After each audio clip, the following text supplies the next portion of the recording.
Assalamualaikum warahmatullahi wabarakatuh.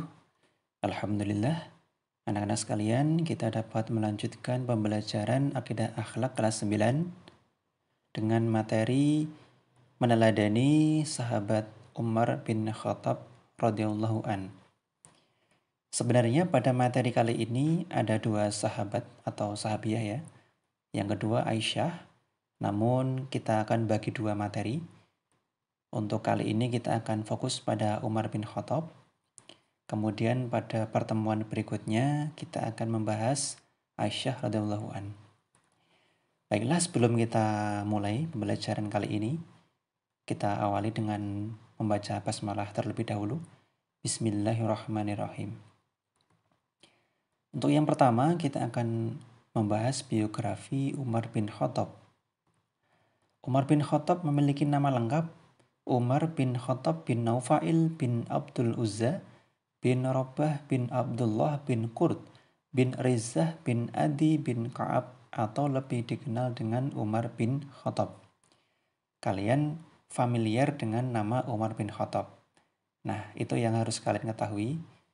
Kemudian beliau lahir pada tahun 581 Masehi, wafat 644 Masehi, dan menjabat khalifah 634 sampai 644 Masehi, kurang lebih 10 tahun 72 hari.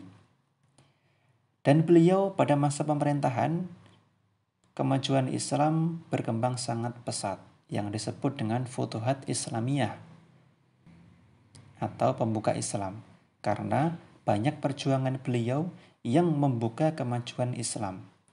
Setelah menyatakan diri memeluk Islam, beliau serahkan harta bendanya untuk kepentingan Islam dan sangat taat kepada Allah Subhanahu wa taala.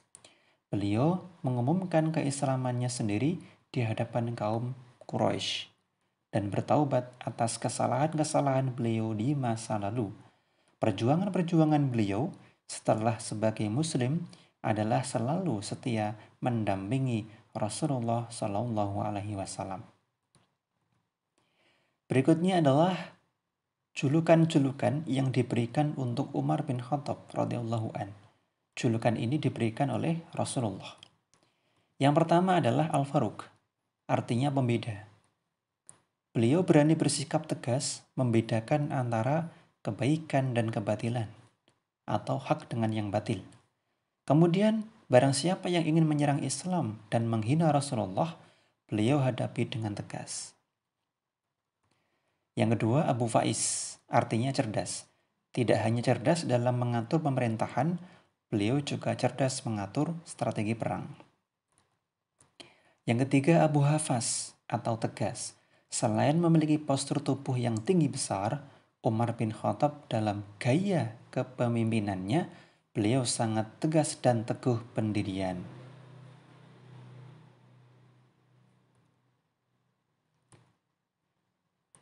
Yang terakhir adalah keteladanan Umar bin Khattab. Inilah poin yang paling akan kita tekankan, yaitu keteladanan, yang mana apa yang telah beliau lakukan itu menjadi teladan bagi kita yang hidup di masa sekarang. Yang pertama adalah ketegasan dan keberaniannya. Letak ketegasan dan keberaniannya tentu yang tadi sudah kita bahas, Al-Faruq tadi. Beliau sangat berani apabila mendapat serangan dari orang kafir Quraisy. Keberanian Umar ditunjukkan ketika beliau dan kaum muslimin ingin hijrah dari Makkah ke Madinah. Saat itu semua umat Islam hijrah dengan sembunyi-sembunyi, tapi Umar melakukannya dengan terang-terangan. Bahkan Umar berani menantang orang kafir Quraisy yang menghadang jalan beliau, sehingga orang kafir Quraisy itu sudah tidak berani lagi untuk menghadang. Yang kedua, kebijaksanaannya. Amirul Mukminin Umar bin Khattab sangat menghormati istrinya dan bersabar menghadapi kemarahan istrinya. Jadi letak kebijaksanaan beliau adalah beliau walaupun seorang yang tegas, beliau mampu menahan emosi atau amarah. Dibuktikan dengan peristiwa ketika beliau mendapatkan amarah dari istrinya atau istrinya mengomel, beliau tidak membalas dengan mengomel atau marah, tapi beliau hanya diam dan mendengarkan istrinya. Kemudian kesederhanaannya.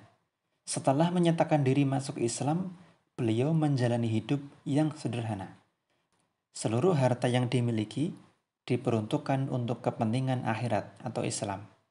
Beliau lebih memilih tinggal di rumah yang sederhana. Bahkan kasur rumahnya pun hanya terbuat dari pelepah kurma. Bahkan sudah menjabat sebagai khalifah, beliau tetap sederhana dan hanya mengambil gaji saat istri beliau minta uang saja. Nah, ini kesederhanaan seorang pemimpin. Beliau walaupun posisinya atau status sosialnya tinggi, tapi gaya hidupnya tetap biasa. Yang terakhir adalah adil dan dekat dengan rakyat. Seorang pemimpin Umar bin Khattab, beliau pernah melakukan perjalanan untuk melihat warga atau masyarakatnya. Beliau menemukan sebuah rumah yang isinya seorang ibu dan anak, yang mana anaknya menangis tidak henti-henti. Kemudian Umar bin Khattab melihat ternyata ibu itu memasak batu. Karena ibu itu tidak punya uang, tidak punya nasi, tidak punya gandum, tidak punya bahan makanan yang lain. Sehingga beliau memasak batu. Tentunya batu itu tidak akan pernah matang. Sehingga Umar bin Khattab bergegas mengambil sekarung makanan, kemudian diberikan kepada ibu itu, sehingga dimasak untuknya dan untuk anak-anaknya. Itulah 4 teladan yang harus kita perhatikan dan harus kita tiru. Ketegasan, keberanian, kebijaksanaan, sederhana, dan adil, dekat dengan rakyat. Nah, walaupun kita bukan pemimpin negara, tetapi kita memimpin diri kita sendiri. Dan nanti kita juga memimpin keluarga. Untuk itu, kita harus mengambil ibroh. Kita harus meneladani apa yang telah dicontohkan oleh sahabat Umar bin Khattab radhiyallahu an. Demikianlah materi pada kesempatan kali ini. Semoga kalian dapat menangkap apa yang saya sampaikan. Tidak hanya menangkap, tapi juga membumikan teladan Umar ini ke dalam hati sanubari kalian, sehingga teramalkan dalam kehidupan sehari-hari. Demikianlah, marilah kita akhiri dengan bacaan hamdalah. Alhamdulillahirrabbilalamin. Terima kasih. Sampai bertemu pada pembelajaran berikutnya. Assalamualaikum warahmatullahi wabarakatuh.